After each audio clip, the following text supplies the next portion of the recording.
여러분 안녕하십니까? 어제 서울 코엑스에 이어서 오늘도 인사드립니다. KBS 아나운서 김재홍입니다. 반갑습니다. 어제 잘 주무시고 오늘 상쾌한 아침 맞으셨는지요? 자, 오늘 2026 세계 한국어 교육자 대회도 힘차게 시작해 보겠습니다. 오늘은 오전에 2개의 공통 연수가 있고요. 오후에 분과 연수를 진행해 볼 예정입니다. 모두 오늘 프로그램을 통해서 한국어 교육에 대한 깊이 있는 대화와 배움을 가득 채우시기를 바라겠습니다. 그러면 첫 강연으로 한국어 교원과 학습자가 함께 성장하는 보람이라는 주제로 시작해 보겠습니다. 세종학당재단의 전우용 이사장님께서 준비해 주셨는데요. 전우용 이사장님은 서울대학교에서 국사학 박사학위를 취득하신 역사학자이시고요. 서울시립대학교 서울학연구소의 연구위원, 한양대학교 동아시아문화연구소의 연구교수, 한국학중앙연구원 객원교수 등을 역임하셨습니다. 역사 연구와 교육에 힘써오신 이사장님이시죠. 강의를 진행해 주실 세종학당재단 전우용 이사장님을 큰 박수로 무대로 모시겠습니다.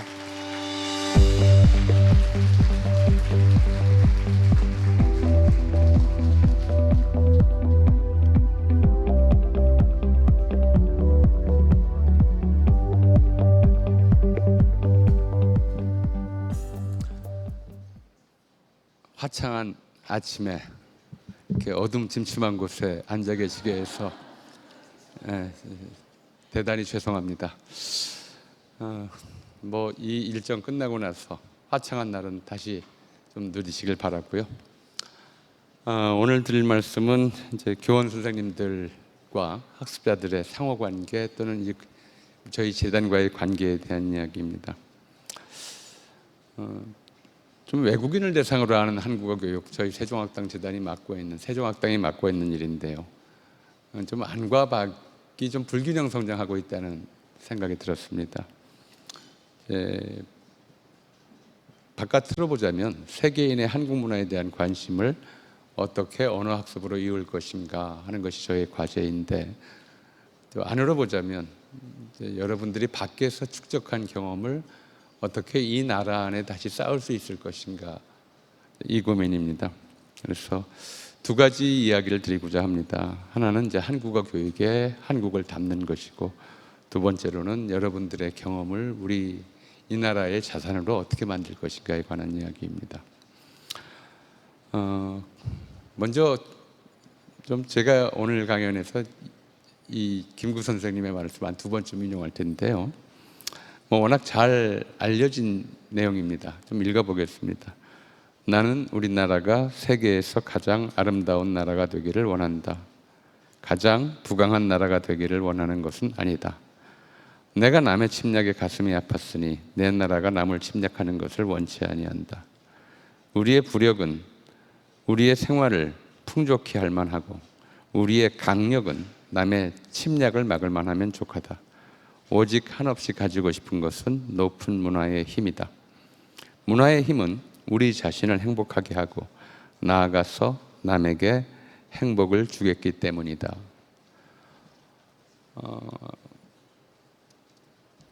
전 세계에서 진행되고 있는 한국어 학습의 핵심 코드가 저는 이것이 아닐까 싶습니다.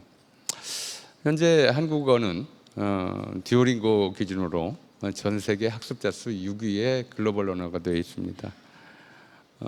굉장한 좀 성취죠. 옆에서 보시겠지만 전부 한국어보다 많은 영향력을 가지고 있는 언어들은 과거에 제국주의적 팽창을 경험했던 나라들입니다.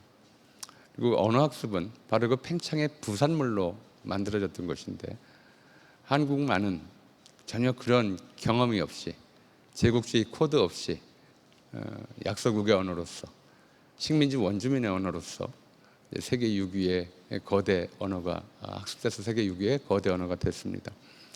이 놀라운, 제가 어제 오찬사에서 기적이라고 말씀을 드렸습니다만, 이 자체가 기적인데 그보다 더한 기적이 다른 영역에서 일어나고 있습니다. 넷플릭스 비영어 콘텐츠에서 한국 콘텐츠가 최근에 부동의 1위를 지키고 있습니다. K-팝의 글로벌 시장 점유율은 15%, 역시 비영어권법, 비미국권에서 1위를 점하고 있습니다. 문화 수요는 세계 최상위입니다만은 이 기적이라고 볼 수 있는 언어학습 수요조차도 그에 미치지 못하고 있습니다. 수억 명에 달하는 K-컬처 팬덤과 한국어 학습자 사이에는 아직도 거대한 격차가 존재하고 있고, 이 격차가 한국어 교육의 성장 여력이라고 할 수가 있겠습니다. 그래서 전체적으로 보면 2023년도 기준으로 세종학당 수강생이 12만 8천여 명, 온라인 콘텐츠 이용자가 47만여 명, 또 교육부 한국어 채택한 초중등학교 학생 수가 20만여 명, 재외동포청의 한글학교 학생 수가 9만여 명, 한국어 능력시험 지원자 수는 이제 토픽이 41만 7천 명, 또 EPS 토픽이 46만 8천 명. 여기 최근에는 저희 세종학당이 주관하는 스카도 이제 추가되고 있습니다. 세종학당을 찾은 사람들만 놓고 보면 계속 이제 증가해서 좀 가파른 성장 곡선을 2024년 잠시 줄어들었습니다만은 그리고 있습니다. 왜 한국어를 학습하느냐? 한국어 실태조사 결과를 보면 첫 번째가 어제 또 이제 그런 말씀하신 분이 계셨습니다만은 세종학당이나 또 한국에 유학 가서 다녔던 부산외대보다 한국 드라마가 더 좋은 선생님이었다라고 말씀하신 분이 계셨죠. 한국 콘텐츠가 1위, 그 다음에 개인적인 취미가 2위, 그밖에 한국 유학이나 연수가 3위에 좀 비중을 점하고 있습니다. 그래서 K 콘텐츠로부터 시작해서 한국 문화 소비로 이어지면서 거기에서 한국어 학습으로 진행하는 그런 구조를 보이고 있습니다. 전체 응답자 2명 중 1명이 K 콘텐츠를 통해 한국어와 한국 문화를 처음 접했고, 또 이 한국 문화에 대한 관심은 한국 방문 또는 한국 제품 구매 등의 이른바 경제 활동으로 이어지고 있습니다. 더 나아가서 이 취미와 팬덤을 넘어서 좀 더 본격적으로 한국을 학습하겠다고 하는 학업과 취업으로 진화하고 있습니다. 현지에서 한국 관련을 전공하거나 한국 대학으로 연수를 오거나 한국 대학에 유학하거나 또 현재 한국 기업에 취업하거나 한국 내에 취업하거나 다양한 이제 학습자들의 활동 경로가 만들어져 있습니다. 그리고 여기에서 세종학당이 상당한 브랜드 파워를 가지고 있습니다. 한국어 실태 조사 결과 응답자의 80% 정도가 세종학당을 알고 있었고, 또 세종학당을 선택하는 이유로는 한국 정부가 지원하는 교육기관이다, 그리고 수업의 질이 높다라는 것이 이제 지적이 되었습니다. 이렇게 이제 한국 문화와 한국어에 대한 수요가 늘어나고, 또 그 속에서 세종학당이 점하는 위치가 점점 이제 커짐에 따라서 세종학당 출신으로서 학습자로서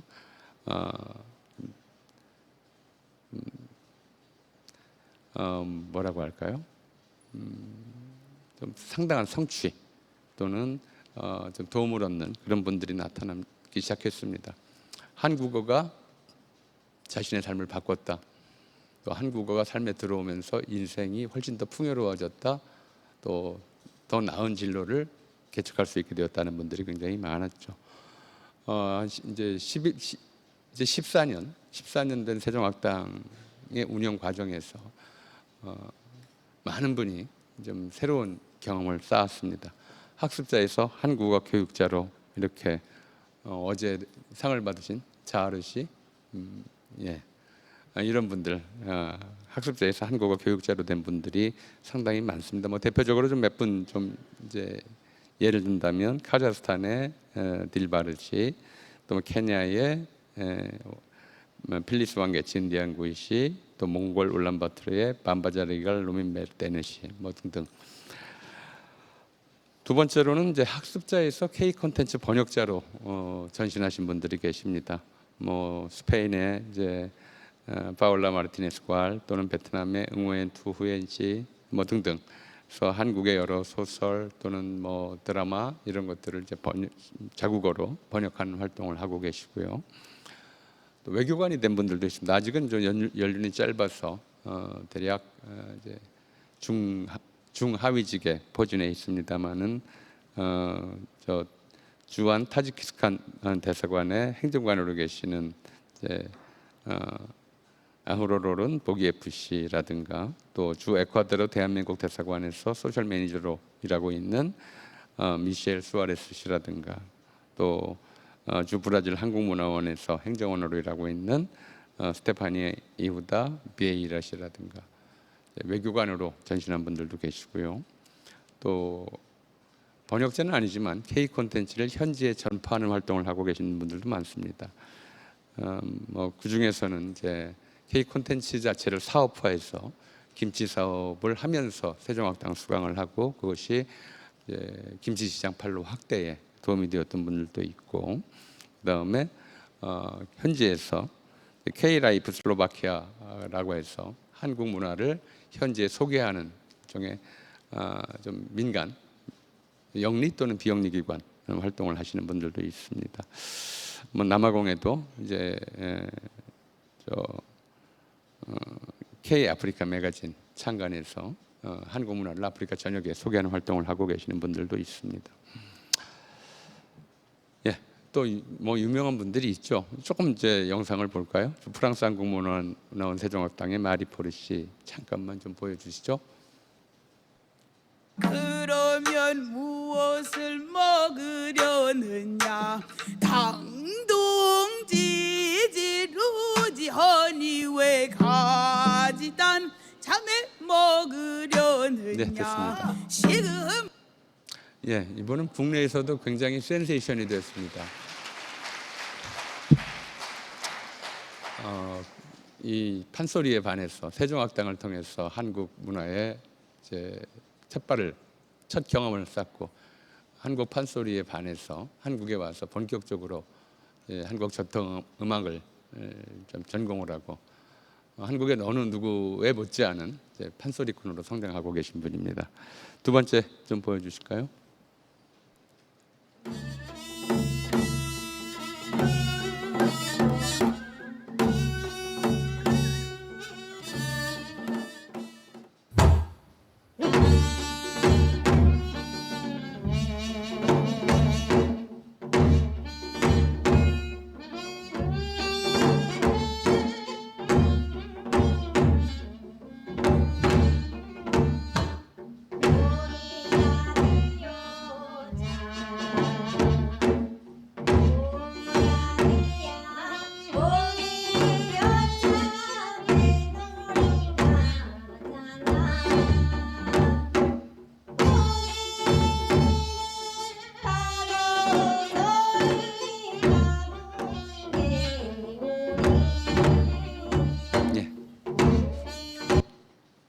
지난달에 청와대 사랑채에서 문체부 주최의 팔색찬란이라고 하는 전시 겸 공연이 진행됐습니다. 청와대 사랑채에서도 전 난시 카스트로라는 멕시코 여성이 경기민요를 공연을 했는데 지금은 이제 경기민요 인간문화재 계승자로서 이제 경기민요를 배우고 있습니다. 멕시코에서 세종학당을 통해서 한국의 아리랑을 접하고 역시 인생이 바뀐 부모님의 반대를 무릅쓰고 세종학당을 다니다가 한국으로 유학을 와서 정식으로 경기민요를 배우고 있는 분입니다. 인생 자체를 세종학당이 바꿔놓은 셈이죠. 세 번째 또 잠깐 볼까요? 만개 저예요. 그게 짱입니다. 사실 돈가스 맛없을 순 없거든요. 돈가스 제가 그냥 인조품 저요? 이거 막내가 해야 된다면서. 이거 진짜 잘하네. 해야죠. 아, 또 식사 문화를 네. 배워야죠. 잘한다, 잘해. 좀 다른 거잖아요. 이거 잘못 주면 나. 예, 한국 방인들은 이제 오히려 익숙한 인물이 됐습니다. 한국 TV에 자주 나오고 이제 스페인 사람으로서 역시 세종학당 수강생으로서 한국 방송계에 진출한 그런 케이스가 됩니다. 상당히 다양한 좀 학습자들이 경로를 밟고 있고 그 중에는 이제 한국에서도 유명할 뿐만 아니라 한국과 자기 모국 사이에 가교 역할을 충실히 하는 그런 분들이 저희 세종학당에서 많이 나오고 있습니다. 뭐 이런 걸 보면서 이제 한국어가 과연 인류 사회에 앞으로 어떻게 기여할 것이냐 이런 좀 고민을 해봅니다. 아까도 말씀을 드렸습니다만 오직 한국어만이 식민지 약소민족의 언어에서 세계인의 언어로 발전하고 있습니다. 그리고 이 좀 양상은 인류 문명의 일종의 좀 하나의 영감을 주는 현상이다, 또는 하나의 방향성을 제시하는 현상이다라고 저는 감히 생각을 합니다. 그런데 현대 문명의 기초는 어떻게 만들어졌느냐 하면 제2차 세계대전 이후에 인류의 전쟁과 홀로코스트에 대한 집단 반성의 기초에서 만들어졌습니다. 그것이 1945년의 유엔 헌장이고 1948년의 세계 인권 선언이었습니다. 이 두 가지 사건은 이른바 국가 주권의 평등과 각 개인의 인권 평등의 원칙 위에 문명이 서야 한다라고 하는 것을 선언한 일입니다. 예를 들어서 뭐 지금 많이 흔들리고 있습니다만 제2차 세계대전의 인류의 반성은 그것이었습니다. 전쟁을 막으려면 어떻게 해야 되느냐. 어떤 나라가 힘이 있다고 해서 약한 나라의 주권을 함부로 침탈하거나 빼앗으려 들면 안 된다라고 하는 것입니다. 그러려면 모든 나라의 주권은 동등하다. 아무리 큰 나라라도 작은 나라의 주권과 다른 크기를 가질 수는 없다. 인구 15억인 나라의 주권의 크기와 인구 30만인 나라의 주권의 크기는 같다. 어떻게 보면 대단히 좀 몰상식한 결정이죠.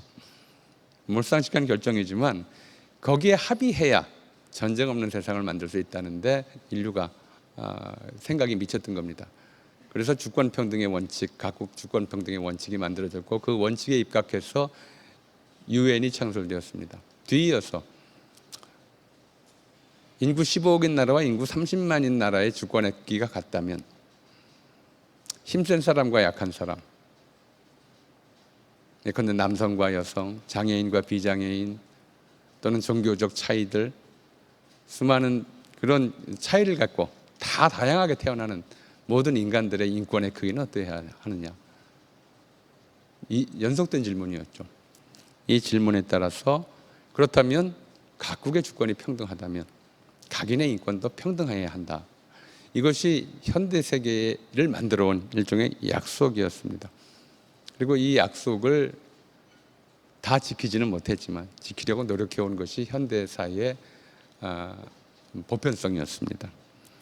그리고 이런 원칙을 그나마 잘 지켜왔다고 하는 그런 이제 나라가 대표적으로 미국이었습니다. 그런데 이제 이 미국이 만들어낸 미국의 언어 학습, 미국어를 배우려는 전 세계적인 열망 속에서 미국 문화가 자연스럽게 스며들어갔죠.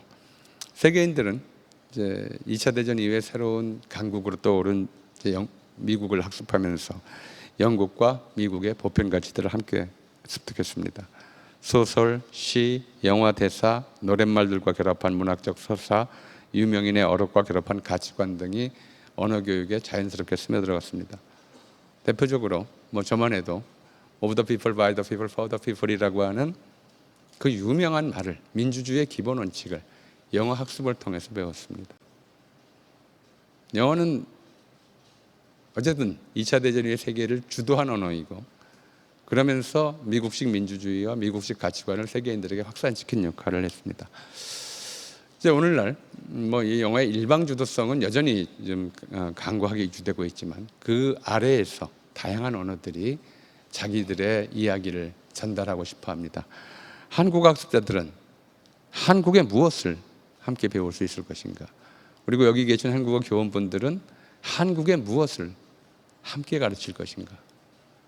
한국인들의 가치관은 과연 무엇으로 압축될 수 있는가? 우리에게 링컨 같은 사람이 있는가? 우리에게 케네디 같은 사람이 있는가? 또는 마크 트웨인이나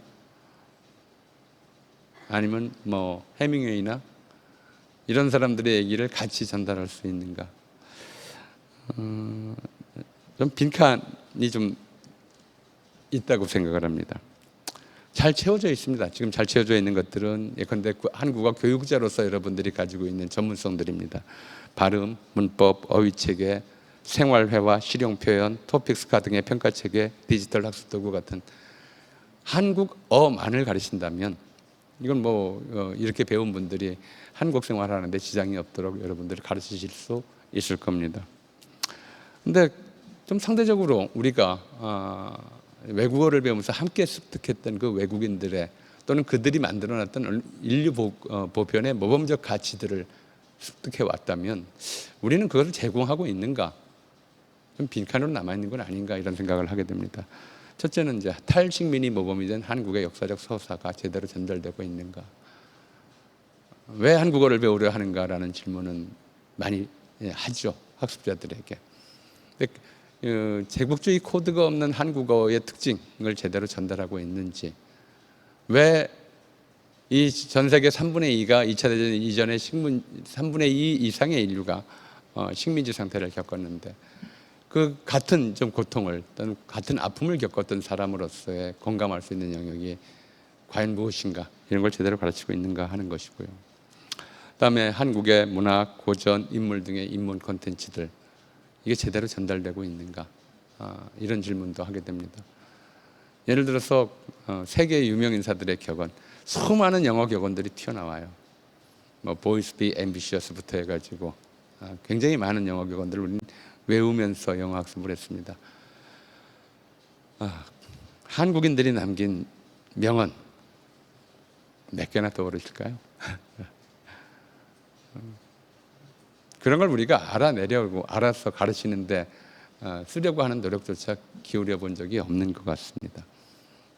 우리 내부에 한국을 제대로 소개할 만한 콘텐츠, 한국 사람들은 이런 생각을 하면서 이렇게 살아왔다라고 소개할 만한 그런 내용들을 우리가 일단 저희 재단이 여러분들께 제시해드리지 못했고, 뭐 그렇다 보니까 또 현장에서 잘 사용되지 않는 상태가 되어 있습니다.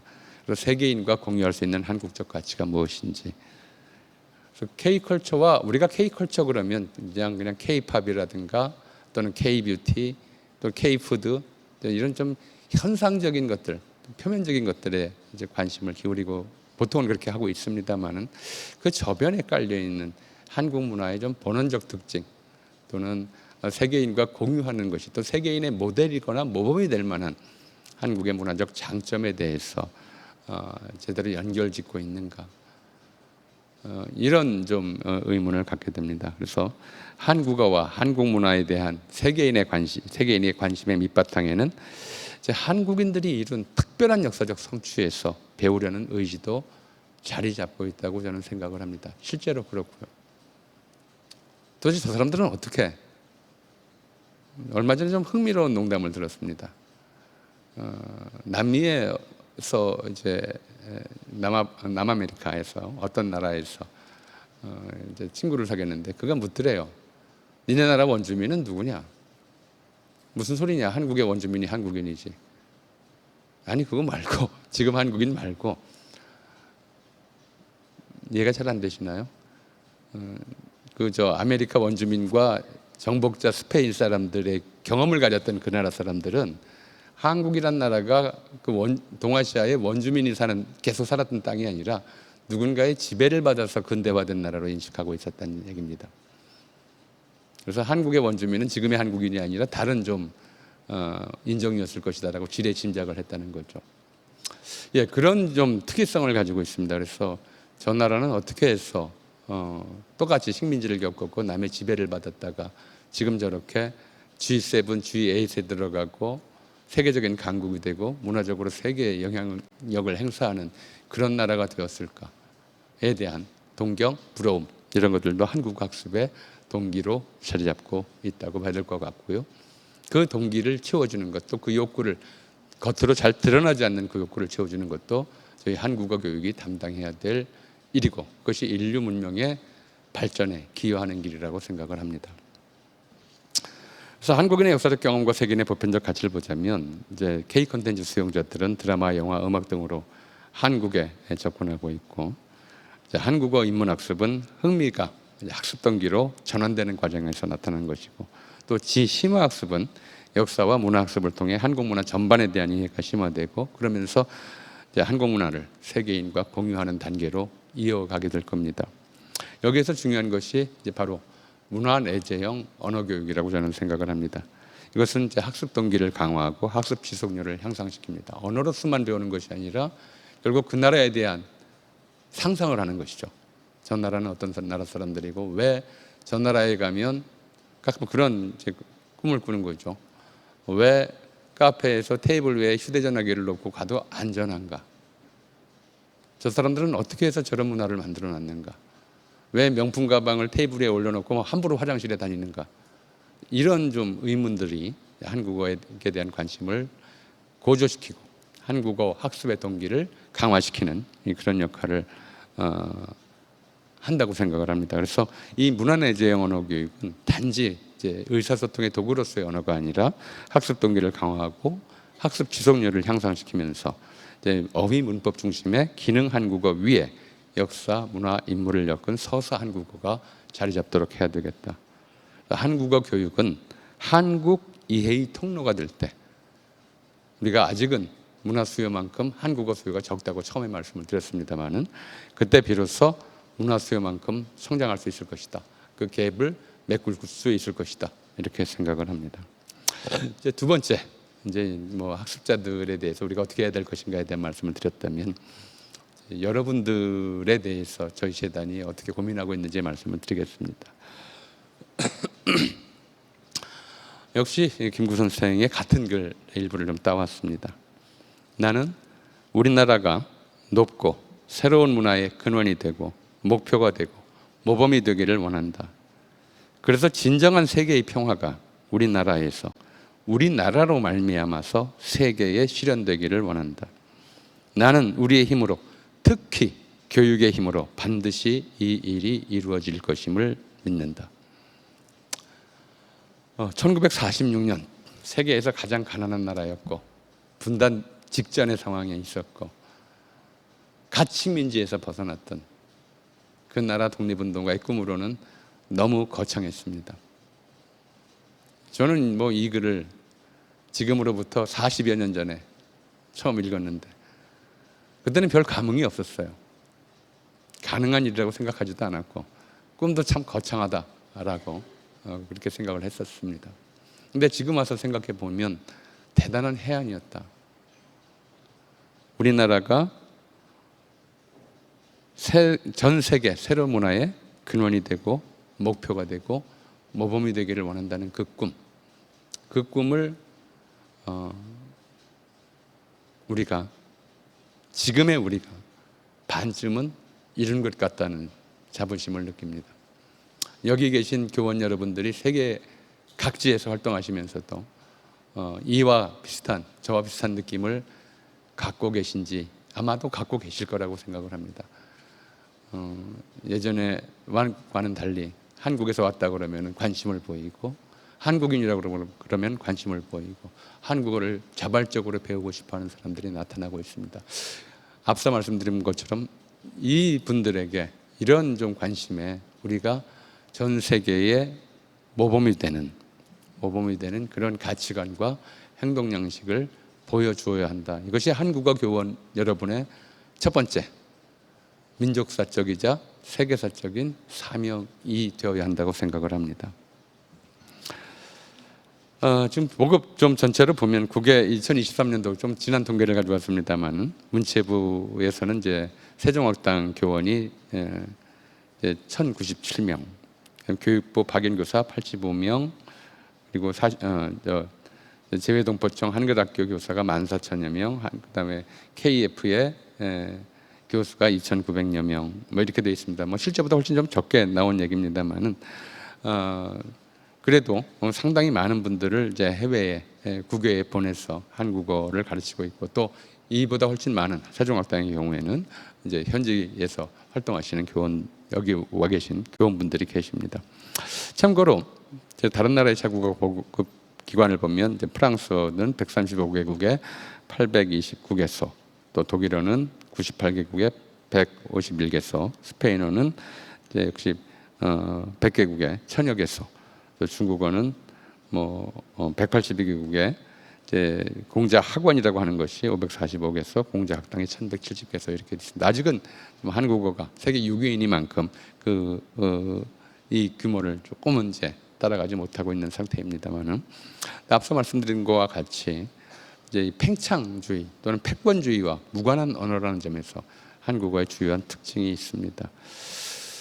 이런 이제 과정에서 보통은 이제 자국의 힘 또는 과거에 한 나라를 지배했던 역사, 경험 이런 것들을 통해서 다른 나라의 영향력을 확대하고 있는 다른 언어들과는 달리 한국어는 좀 적극적으로 소통함으로써 또 공존함으로써 자발적으로 또는 좀 지배보다는 조화를 선택함으로써 영향력을 확대하고 있다는 특징이 있습니다.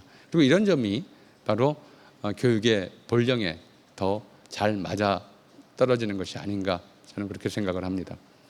교육은 일방적 전달이 아니라 상호 소통이다. 그래서 수강생 중에서는 이제 한국 문화의 공유 전파자가 되고 자국과 모국과 한국 사이에 문화적, 정치적 또는 경제적 가교 역할을 하는 분이 계속 나오고 있습니다. 앞으로 시간이 흐를수록 더 많이 나올 겁니다. 그런데 우리 교원분들의 경험은 어디로 이어지고 있는가?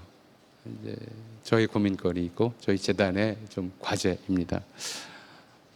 한국어 교육자 물론 이제 한국어 교육이라고 하는 삶에서 또 그렇게 많은 제자들을 키워내고 그들이 한국과 모국 사이에 가교 역할을 하는 것을 보면서 충분히 보람을 느끼실 겁니다. 그런데 거기에서 그칠 것인가?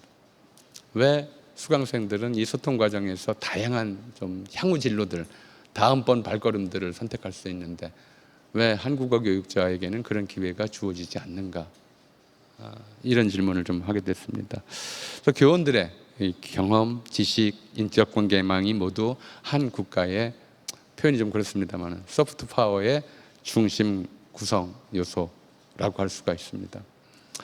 저분들이 쌓은 경험과 저분들이 쌓아놓은 구축해놓은 네트워크가 왜 제대로 활용되지 못하는가? 우리가 뭘 잘못하고 있는 것이 아닌가? 이런 질문을 스스로에게 던져봅니다. 저희 세종학당재단은 매년 수백 명의 교원을 파견하고 그 몇 배에 달하는 교원을 현지에서 충원합니다. 그리고 그분들이 축적한 세계에 관한 지식이 과연 이 국가의 자산으로 환류되고 있는가? 우리가 이 지식을 활용해서 무엇인가를 할 수 있는가? 하고 있는가? 이런 질문이죠. 그래서 이분들, 여기 계신 분들의 집단 지성을 활용할 수 있는 네트워크가 구축되어 있는가? 여기에 대해서 미흡하다 또는 아니다라고 대답할 수 없는 현실이 지금으로서는 좀 안타깝습니다. 그래서 교원들이 현지에서 구축한 지식과 경험과 인적 네트워크가 축적되지도 응집되지도 못하고 있고 그렇게 해서 이 국가의 귀중한 소프트 파워 자원이 여기 계신 분들의 개인적 추억과 개인 이력서에 들어갈 경력으로만 남는 것이 아닌가 좀 이런 좀 생각이 들고요. 그래서 경력 단절에 문제가 있습니다. 경력을 이어가지 못하는 교원분들이 상당수 있고요. 또 데이터가 축적되지 못합니다. 여러분들이 활동하면서 이제 구축했던 국가별, 권역별 지식과 인적 관계명이 체계적으로 기록 관리되지 못합니다. 저희 재단만 해도 도대체 그동안 현지 교원으로 저희 재단, 저희 학당 현지 교원으로 활동하신 분들이 무수히 많은데 다 모릅니다. 어떤 분들이 교원 일을 하셨고 몇 년간 하셨고 또 그걸 마치신 다음에 또 무슨 일로 다음 단계가 다음 걸음이 무엇이었는지 아무런 통계 자료를 갖추질 못했습니다. 또 네트워크도 분산되어 있습니다. 교원 간의 네트워크 또는 교원과 재단 또는 교원과 정부 간의 연결망이 느슨해서 서로 필요할 때 도와드릴 수 있는 길도 또는 여러분이 필요할 때 도움을 요청할 수 있는 길도 제한되어 있습니다. 그리고 또 이 점에 대해서 정책적이거나 산업적인 이분들에 대한 교원분들에 대한 산업적인 배려도 지금까지 부족했습니다. 외교, 통상, 컨센트 수출 등에서 사실은 굉장히 많은 역할을 해주실 수 있는 분들인데 활용 가능한 인재 별로 인식되지 못하고 그냥 몇 년에 한 차례 또는 1년에 한 차례 이렇게 한국어 교육자 대회 때나 서로 만나 뵙고 이런 분들이 계셨구나. 우리 정부는 또 우리 공동체는 그렇게 인식하고 많은 상태가 계속되고 있습니다. 좀 더 생산적이었으면 좋겠다. 그런 생각을 합니다. 그래서 환류를 어떻게 제도화할 것인가. 환류라고 하는 것은 여러분들의 지식과 경험과 경륜과 네트워크가 일종의 지금 국가가 활용할 수 있는 힘으로 자원으로 만드는 이런 일을 저는 이제 환류라고 규정을 했습니다만은 흥미로운 사례가 이제 1961년부터 대략 1981년까지 20년간 진행되었던 미국 평화봉사단의 사례입니다. 뭐 우리랑은 비교할 수 없을 만큼 이제 큰 규모로 진행된 사업이었죠. 142국에 24만 명 이상이 파견되었고, 그래서 귀국단원의 사명으로는 타국에 대한 이해의 환류를 명문화한 사례입니다. 3대 목표가 그것이었습니다. 하나는 현지의 인력과 기술을 제공한다. 특히 영어를 가르친다. 둘째, 영어를 가르치면서 미국과 미국민에 대한 국제적 이해를 증진시킨다. 여기까지는 지금 저희가 하고 있는 일입니다. 현지에서 한국어를 가르치고 한국어와 한국 문화 또는 한국인에 대한 국제적 이해를 증진시키는 일을 자연스럽게 하고 계십니다. 그런데 세 번째 환류라고 하는 기능이 평화봉사단에는 명문화돼서 명문화되어 있었습니다. 타국에 관한 정보와 지식을 미국 내에 이들을 통해서 축적한다. 이런 게 있었던 것이죠. 그래서 활동하고 귀국한 단원들 또는 현지에서 계속 남아있는 단원들의 네트워크를 구축을 해냅니다. 그분들의 네트워크야말로 이제 미국 내에 들어온 축소된 세계였습니다. 여러분들이 가지고 계신 정보와 또는 이제 지식이 네트워크돼서 국내에 축적된다면 그것이야말로 이제 한국 속에 들어와 있는 축소된 세계가 될 수 있었겠죠. 그리고 좀 더 적극적으로는 이 경험들을 이제 정부와 또 이제 학계에서 수용하기 위해서 노력했다는 점입니다. 연방 정부에 채용할 때 이 경력이 우대되었었고, 대학원 진학에서도 가점이 부여되는 방식. 지금 우리로서는 조금 이제 생각하기 어려운 조건입니다만, 그리고 이 출신자들이 외교, 국제개발, 학계, 기업 등으로 진출해서 활발한 항상 활동을 벌였을 뿐만 아니라 자기들 사이에 강력한 네트워크를 구축해서 이 정보를 교환하고 서로 도와주고 이끌어주는 그런 관계를 형성했습니다. 이분들이 쌓은 지역에 대한 전문성이 외교, 통상, 학문 발전의 토대로, 어떻게 보면 이제 이제 하드 파워로서의 미국의 힘은 워낙 강했습니다만은 60년대 이후에 미국이 전 세계를 상대로 행사해 왔던 소프트 파워의 근원에 이 경험이 굉장히 중요하게 작용했다고 할 수가 있겠습니다. 우리나라에도 이 출신들이 꽤 좀 유명한 분들이 있었습니다. 그러니까 전 주한 미국 대사를 지냈던 캐슬린 스티븐스 역시 평화봉사단이었고, 역시 저 주한 미국 대사였던 크리스토퍼 힐, 이분은 이제 다른 나라 평화봉사단이었다가 한국에서 대사를 했고요. 이분은 제가 개인적으로 만났던 분인데, 잘 아는 분인데, 마일란 히트맨에게라는 분은 역시 1980년에 평화봉사단으로 왔다가 광주에서 봉사활동을 하다가 그해 80년 5월에 광주를 직접 보고 한국에 남아야 되겠다, 떠나야 되겠다가 아니라 남아야 되겠다고 결심을 하고 한국학을 공부한 다음에 서울대 국사학과 그러니까 서울대 최초의 한국학 전공 외국인 교수가 된 그런 사례였습니다. 이 밖에도 제가 경력을 다 조사할 수 없었기 때문에 굉장히 많은 분이 이제 한국과 교역하는 사업가로서 또는 이제 외교관으로서 활동을 했던 것으로 알고 있습니다. 그래서 과연 우리는 이제 저희 재단은 교원분들에게 무엇을 제공해야 되는가? 그러니까 여러분들이 갖출 것이 아니라 저희가 이제 제공해야 되는 것이 무엇인가? 여러분들이 이 점에 대해서 저희에게 요구할 사항이 무엇일까? 이제 그런 고민을 하고 있습니다. 첫째는 이제 이런 환류들, 여러분들의 경험을 1차적으로 저희 재단에 나아가서 이제 이 공동체 안에, 우리 정부 안에 어떻게 쌓을 것인가에 대한 이제 관심을 계속 기울여야 하겠다. 또 그와 관련한 소통을 확대해야 되겠다라는 것이 첫 번째고요. 두 번째로는 이제 여기 계신 선생님들 사이의 네트워크를 어떻게, 물론 이제 저희가 만들 수는 없습니다. 여러분들이 좀 자발적으로 움직여 주셔야 되겠습니다만, 이 네트워크를 어떻게 만드는데 어떤 도움을 드릴 수 있을 것인가, 여러분들이 쌓아놓은 경험의 공유, 또 축적, 응집과 확산의 기반이 될 수 있도록 해야 되겠다 하는 고민을 하고 있습니다. 세 번째는 이제 현지에서는 한국어 교원이지만 한국에서 볼 때는 현지 전문가입니다. 여러분 한 분 한 분이 이제 뭐 어떤 데는 워낙 전문가들이 많고 유학생도 많고 뭐 이런 지역들도 있습니다만은 또 어떤 지역은 정말 소중한 현지 전문가이신 분들도 굉장히 많습니다. 한 분 한 분을 이제 우리가 한국어 교원일 뿐만 아니라 한국적 기준에서 한국의 기준에서 봤을 때 현지 전문가로 좀 양성하고 또는 그러기 위한 지원을 해야 되겠다고 좀 생각을 합니다. 그리고 네 번째로는 이제 진료 연결 채널을 좀 만들어 보고 싶습니다.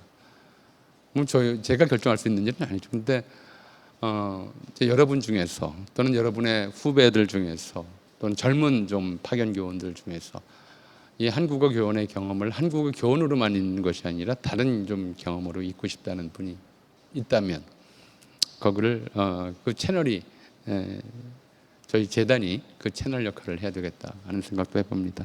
그리고 그렇게 해서 저희 나름대로의 성과 지표들을 좀 만들어 볼까 싶습니다. 뭐 단기적으로 금방 될 수 있는 일은 아니겠습니다. 그래서 저희는 이제 여러분들의 경험이 국내로 다시 들어오는 또는 국내로 인적으로는 아니더라도 국내로 환류되는 길을 찾으려고 하고 있습니다. 그래서 뭐 1차적으로 할 수 있는 일은 이제 한국어 교원 네트워크와 전문가 데이터베이스를 한번 구축해 보고 싶습니다. 교원들의 경험이, 여러분들의 경험이 각자로 이렇게 1년에 한 번 정도 모였다가 바로바로 흩어지지 않도록 연결하는 것이 저희에게는 환류의 출발점이 될 것이라고 생각을 합니다. 첫 번째가 세종학당 교원 네트워크를 구축하고 싶습니다. 세계 한국어 교육제과 대회, 권역별 세종학당 워크숍 등의 경험이 이후로도 계속 이어지면서 여러분들의 교류와 또 공통의 이른바 지식과 경험의 소통과 또 국가에 대한 요구와 또는 나름의 사명감이 흐트러지지 않도록 그런 네트워크가 필요하다고 생각을 합니다. 그리고 그동안 저희가 정말 못했던 일인데 여러분들의 이제 경험을 축적하는 데이터베이스를 구축하고자 합니다. 세종학당 교원을 지역 전문가를 겸하는 그런 일로 좀 인정하고 필요할 때 도움을 얻고 싶고요. 또 여러 선생님들의 경험과 역량을 저희들이 검색할 수 있는 자산으로 전환해야 되겠다는 생각을 하고 있습니다.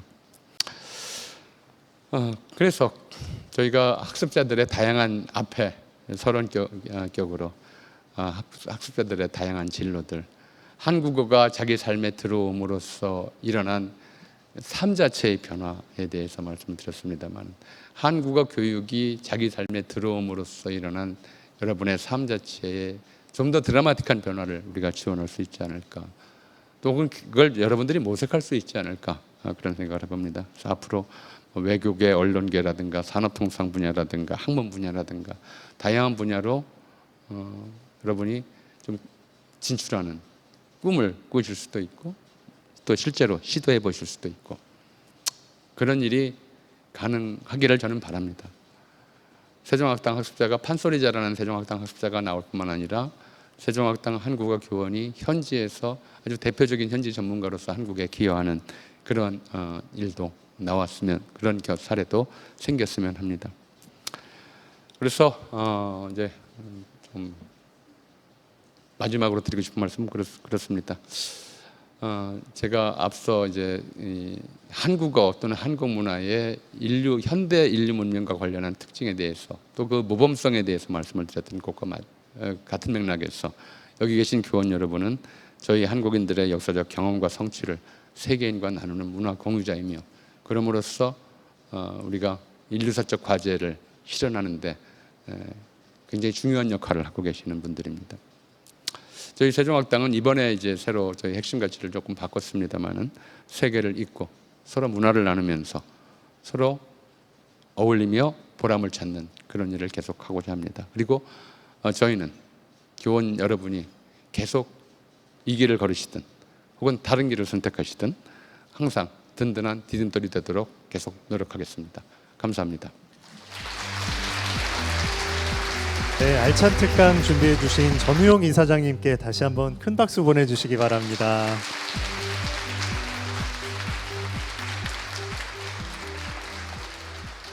감사합니다. 저희는 잠시 휴식 시간을 가지고 11시 20분에 공통 연수를 이어가겠습니다. 네, 여러분 시간이 됐습니다. 이제 공통 연수 두 번째 시간 시작해 보려고 합니다. 공통 연수 두 번째 시간은요. 세종학당재단 교육자료 소개 및 활용 방안이라는 주제로 세종학당재단의 최윤정 교육자원 본부장님께서 강의해 주시겠습니다. 본부장님은 재단에서 교육자료 개발을 총괄하고 계시거든요. 최윤정 본부장님 박수로 모셔서 강의 청해 듣겠습니다. 박수 보내주십시오.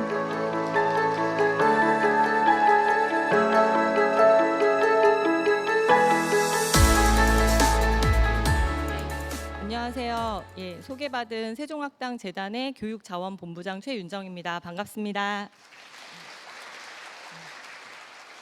사실은 이전 강의를 저희 이사장님께서 너무 잘 해주셔가지고 엄청 부담을 가지고 왔는데요. 저는 이사장님만큼 이렇게 재밌게 막 이렇게 흥미롭게 못하는데 지금 재단에서 만들고 있는 이제 저희가 이제 안내하고 있는 여러 교육 자료들이 많은데 그런 것들을 조금 소개해드리고 어떻게 활용하면 좋을지 지금 선생님들께서 갖고 계신 고민을 좀 중심으로 해서 설명드리고자 합니다.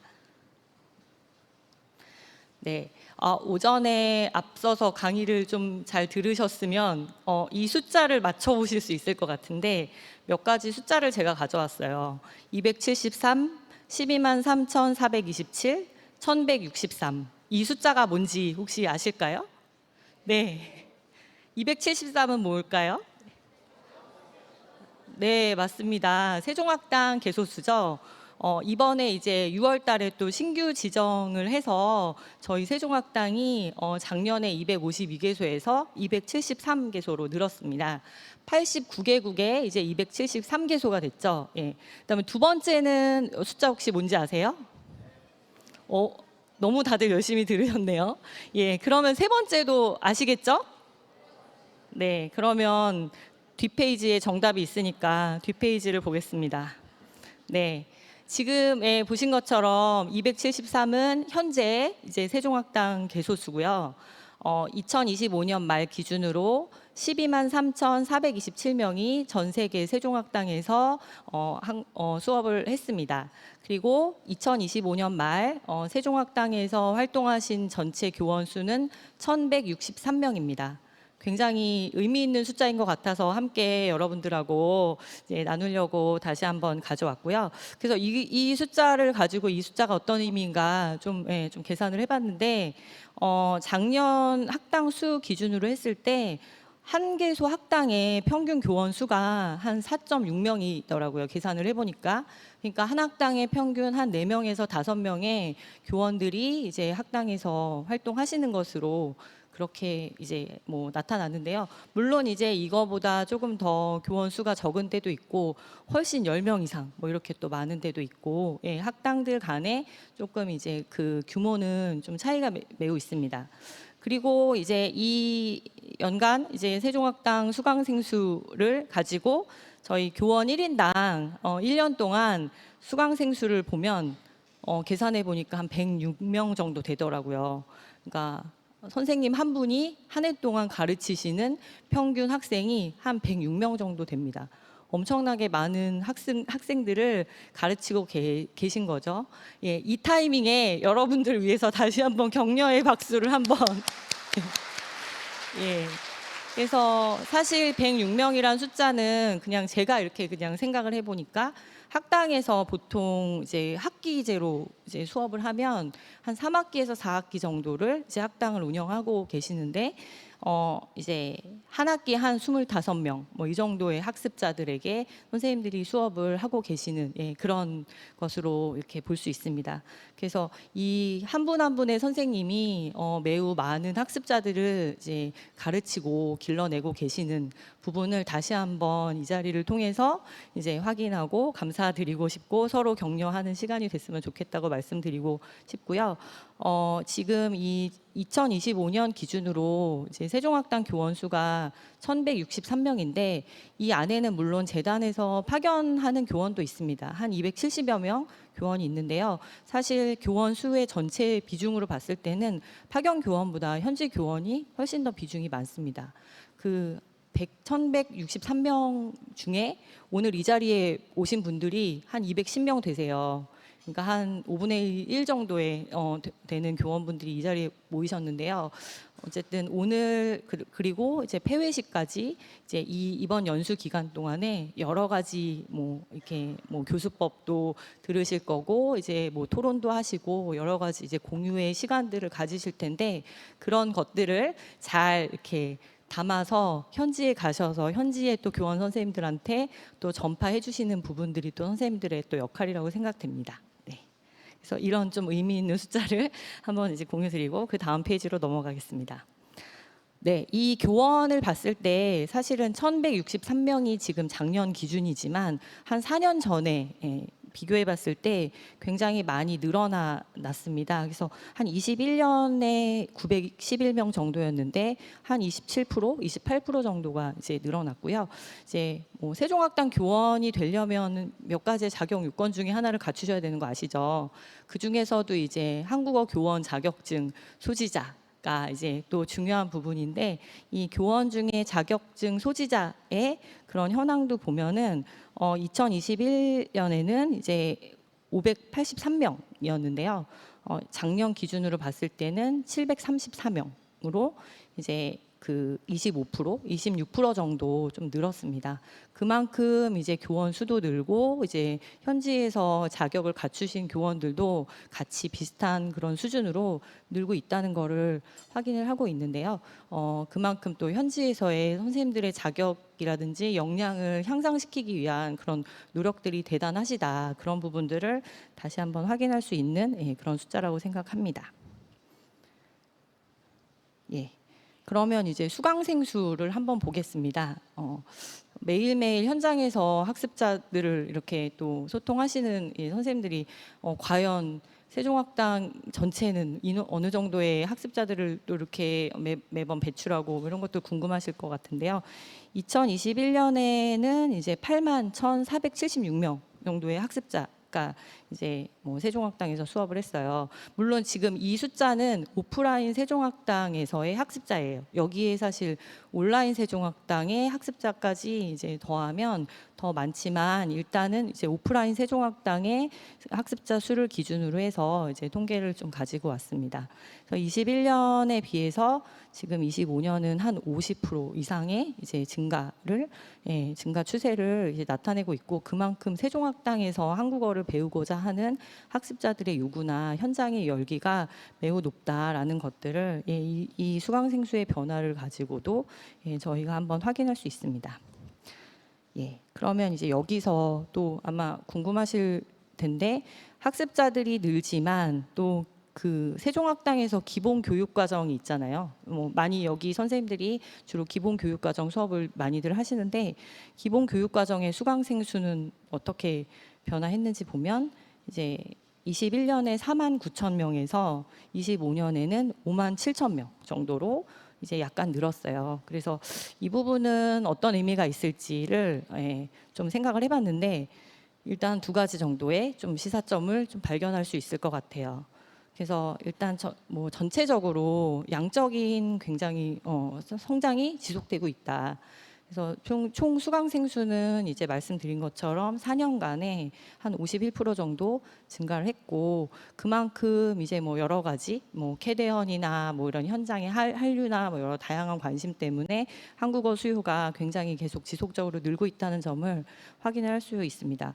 그리고 이제 그거와 또 더불어서 기본교육과정 수강생 수의 좀 추이를 보면 전체 수강생 수의 증가 추세에 비해서는 다소 그만큼 동일한 뭐 비중으로 늘어나진 않는 것 같아요. 그래서 기본교육과정 수강생 수의 증가율은 한 15% 정도로 이렇게 올라간 거를 확인할 수 있는데 이것을 보면은 이제 지금의 변화는 좀 기본 교육 과정보다 현지에서의 좀 특별 교육 과정 수요가 더 많아지는 게 아닌가 이제 그런 거를 또 확인할 수 있는 그런 또 숫자라고 생각합니다.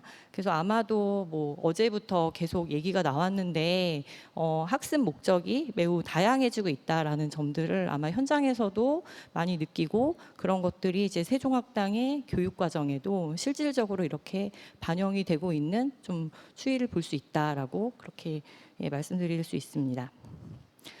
그러면은 조금 더 이제 구체적으로 한번 보겠습니다. 아마 매년 선생님들께서 학습자들한테 만족도 조사 참여하라고도 많이 또 독려하실 텐데 실제로 이런 결과가 어떻게 나타나고 있는지 한번 또 같이 보면 좋을 것 같아요.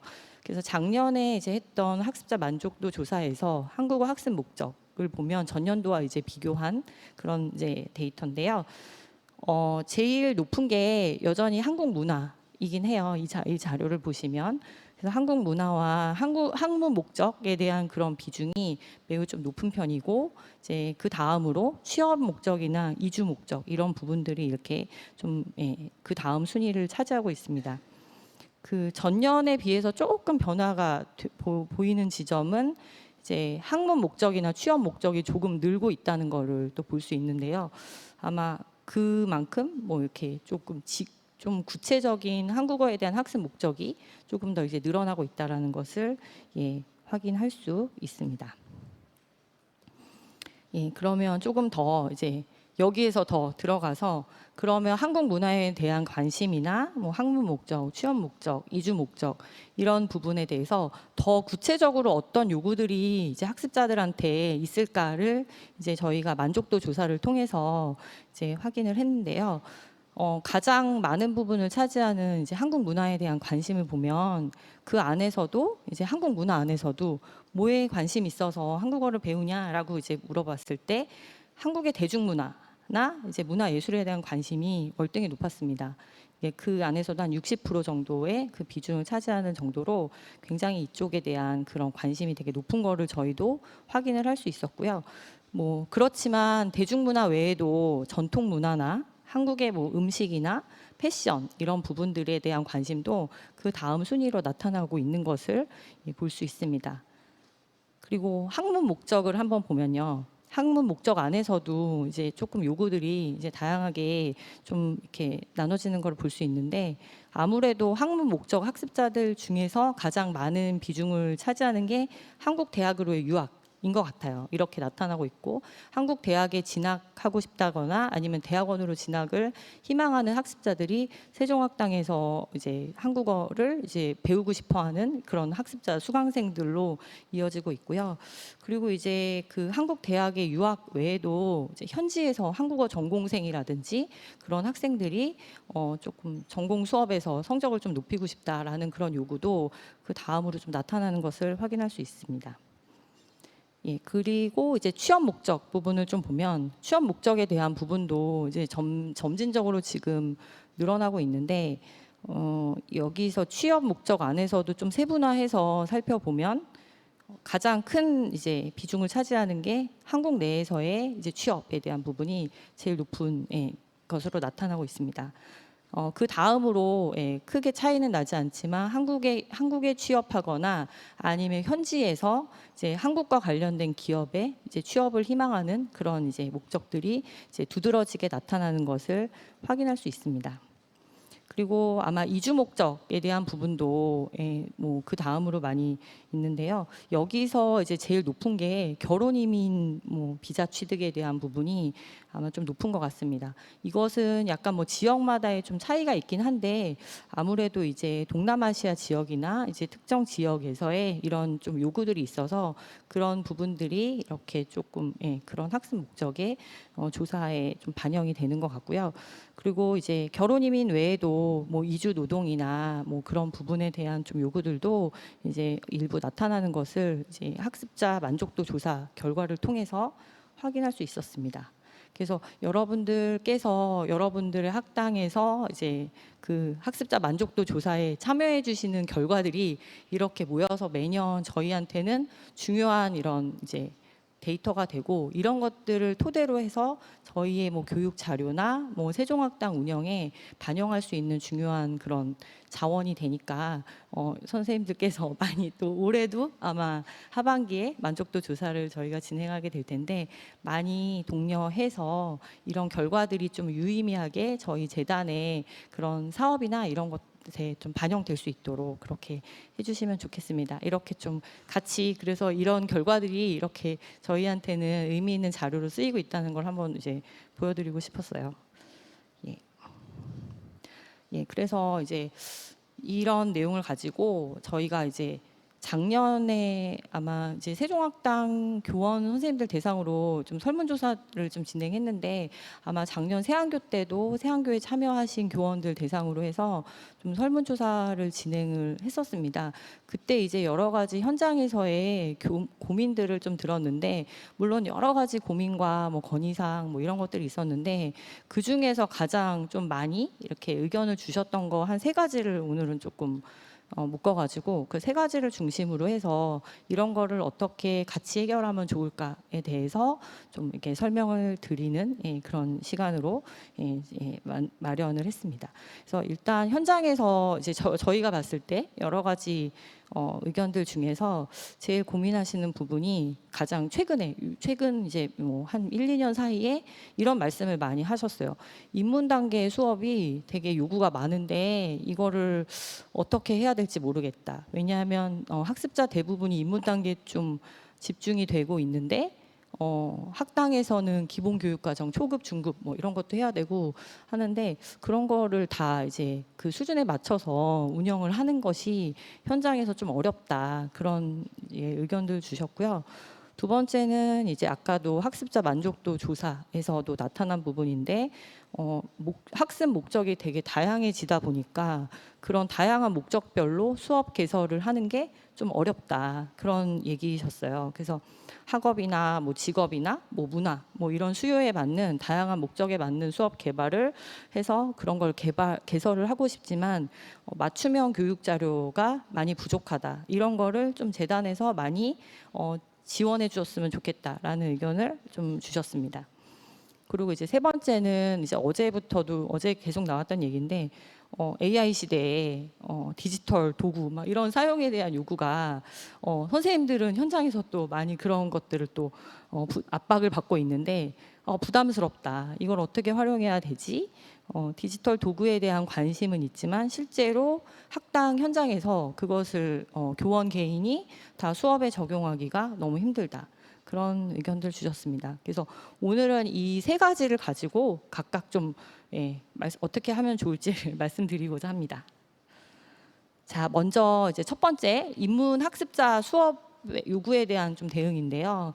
일단은 선생님들이 이제 저희가 학당 현장에서의 뭐 얘기들을 들으면 선생님들이 이제 세종학당의 입문 과정 같은 거 만들 때 어떻게 해야 되나 막 이제 고민하세요. 그러면 일단 교재 같은 거를 먼저 찾아보시겠죠.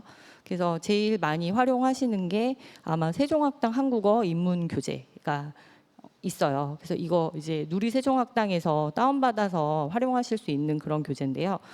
특별교육과정 교재로 이제 저희가 이제 학당에 누리세종학당을 통해서 공개하고 있는 자료입니다. 그래서 기본적으로 입문과정 수업을 이제 하시는 경우에는 이 교재를 사용을 하셔서 이제 수업을 하시면 된다라고 말씀드리고 싶고, 근데 이제 이 교재는 이제 그 보신 분들은 아시겠지만 다른 기본교육과정 교재에 비해서 매우 되게 짧습니다. 그래서 실제로 한 학기에서 수업을 하기에는 한 보통 이제 현장에서 한 20시간 뭐 내외로 이렇게 수업 운영을 하셔서 그냥 학기 수업으로 이거 하기에 좀 너무 애매하지만 현장에서 학습자들 요구하니까 일단 개설해서 운영하세요. 뭐 이렇게 하고 있어요. 뭐 이렇게 해주시는데 이 교재와 더불어서 또 활용하실 수 있는 좀 콘텐츠를 추천해드리자면 저희가 작년에 이제 아리랑 TV와 함께 만든 이제 한국어 학습 콘텐츠인데요.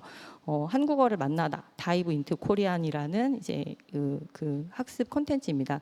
이거는 이제 한글의 기본 원리, 뭐 발음, 뭐 이제 그 입문자를 대상으로 해서 한글이 어떤 식으로 창제되었는지 뭐 이런 것들을 한 네 가지 주제로 한 주제당 30분 정도의 특강 형태로 해서 이렇게 만든 컨텐츠예요. 그래서 이 컨텐츠에는 최태성 강사님이 나와서 진행을 하십니다. 그래서 최태성 강사님과 그다음에 그 분야별로 주제별 전문가와 이제 같이 이렇게 대담하거나 뭐 이제 인터뷰하는 그런 내용으로 이제 구성이 되어 있고, 거기에 실제로 세종학당 학습자 또 참여해서 같이 뭐 그 한글과 관련된 뭐 기관을 방문한다든지 뭐 체험을 할 수 있는 것들을 본다든지 해서 그렇게 되어 있는 이제 컨텐츠거든요. 그래서 이 컨텐츠를 활용하셔서 입문 수업에서 수업을 좀 이렇게 운영을 하시는 것도 현장에서 마땅한 자료를 좀 고민하실 때 활용하시면 좋을 것이라고 생각이 되고요. 이 지금 컨텐츠는 뭐 아리랑 TV를 통해서 작년에 방송이 된 바도 있지만 현재 재단의 유튜브를 통해서도 이렇게 올라가 있기 때문에 찾아서 이렇게 학습자랑 같이 보고 이렇게 하실 수 있게 그렇게 되어 있습니다. 그래서 뭐 재단 유튜브 채널에 많은 자료가 있지만 좀 잘 활용을 해주시면 좋을 것 같고요. 아리랑 TV와 제작한 컨텐츠가 저희가 총 이제 3편이 있어요. 3가지가. 그래서 작년에 입문자를 대상으로 해서 만든 컨텐츠가 있고, 그 전년도, 그 전전년도에 이제 초급, 중급 수준으로 이제 할 수 있는 이제 강좌형 이제 한국어 학습 컨텐츠가 있습니다. K챗 코리안 뭐 이렇게 해가지고 저희가 만든 건데, 그런 자료들도 이제 수업에서 아니면 이제 학습자 대상으로 뭐 연습하거나 뭐 이렇게 할 수 있는 그런 자료로 활용해 보시면 좋을 것 같습니다. 예, 그래서 이런 입문 단계 수업용 교육 자료 활용은 이제 이런 거를 하시면 될 것 같고요.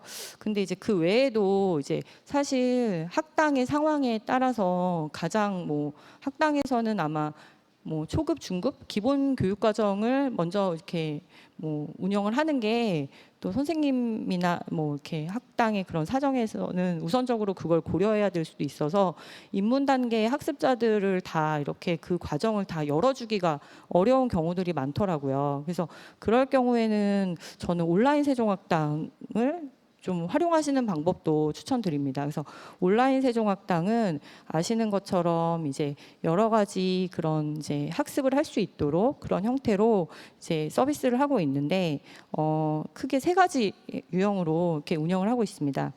강의형, 그다음에 과제형, 그다음 자가학습형 이렇게 되어 있어요. 그래서 근데 이제 강의형과 과제형 같은 경우는 온라인 세종학당도 학기 단위로 이렇게 운영을 하기 때문에 학기에 이제 뭐 학기 전에 수강 신청해가지고 이제 참여해가지고 이렇게 들을 수 있는 형태로 되어 있는데요. 자가학습형 같은 경우에는 학기와 무관하게 언제 어디서나 뭐 이제 상관없이 그냥 로그인해서 가입해서 수강을 할 수 있도록 그렇게 제공되는 콘텐츠입니다.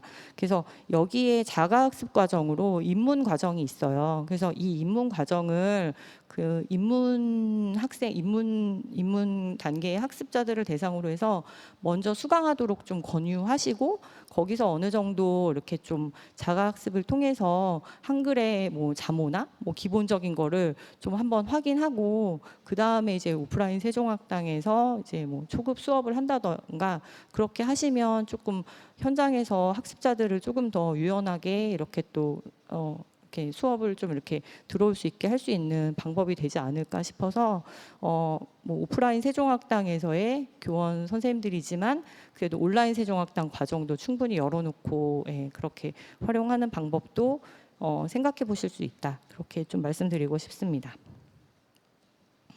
그리고 이제 그와 더불어서 지금 재단에서 이제 하고 있는 게 세종학당 한국어 기본 교재를 개편하고 있는 사업입니다. 아마 이것도 선생님들이 뭐 이런 걸 하고 있다더라 알고 계시는 분들이 계실 텐데요. 왜냐하면 작년에도 이와 관련된 이제 요구 조사를 이제 현장 교원 선생님들을 대상으로 해서 의견 수렴을 했고, 그래서 여러 가지 이제 기초 연구들도 저희가 수행을 했습니다. 그래서 세종학당 한국어 기본 교재 사업의 개편 사업의 취지는 지금 현재 오프라인 세종학당에서의 기본 교재가 3종이 있어요. 그러니까 세종한국어, 그다음에 세종학당 한국어, 세종학당 실용한국어 이렇게 세 가지 교재를 가지고 현장 학당에서 선택해서 하실 수 있게 그렇게 되어 있는데 온라인 세종학당에서의 이제 학습을 하는 그 기본 교재는 세종학당 한국어로만 되어 있습니다. 그러다 보니까 오프라인 세종학당과 온라인 세종학당의 학습 서비스가 약간 좀 다소 좀 차이가 있어요. 근데 이제 특히 아메리카 지역이나 이런 쪽은 워낙 온오프 블렌디드 같은 것도 선호하고 이제 온라인 교육에 대한 또 요구들도 많이 늘고 있어서 저희로서는 이제 온라인과 오프라인의 학습 환경에서 공통적으로 좀 적용 가능한 형태의 세종학당 기본 교육과정 교재가 나올 때가 됐다라고 이렇게 생각을 해서 이제 그런 방향으로 지금 기본 교재를 개편을 하고 있습니다. 그래서 이제 온오프라인 학습 환경에서 활용 가능한 이제 통합적인 모델로 이제 구현하려고 하는 거고요. 그리고 이제 세종학당 학습자의 특징 중에 한 가지는 디지털 네이티브, 굉장히 디지털과 친화력이 높은 그런 학습자가 많아서 그런 학습자 특성을 반영해서 교재 안에도 그런 경험을 살려서 여러 가지 사례나 이런 것들을 이제 좀 살리는 방향으로 이제 교재를 좀 만드는 데 좀 적용을 하려고 하고 있습니다. 그리고 이런 것들의 교재 내용을 가지고 실제로 현장에서 좀 다양하게 적용할 수 있게 모듈형으로 좀 교육 과정을 실질적으로 운영할 수 있도록 하는 방향으로 지금 교재 개편을 하고 있습니다. 그래서 여기에서 가장 이제 특징적인 부분이라고 할 수 있는 게 입문 과정의 위치예요. 그래서 기존에는 기본 교육 과정 안에 입문 과정이 위치할 수가 없어서 이제 특별 교육 과정 형태의 이제 교재로 저희가 제공을 했던 것을 가능하면 이제 기본 교육 과정 교재 안에 좀 입문 단계의 내용들을 좀 넣어서 그것들부터 이제 좀 같이 이렇게 진행할 수 있도록 하는 방향으로 지금 교재 개편의 사업을 진행을 하고 있고요.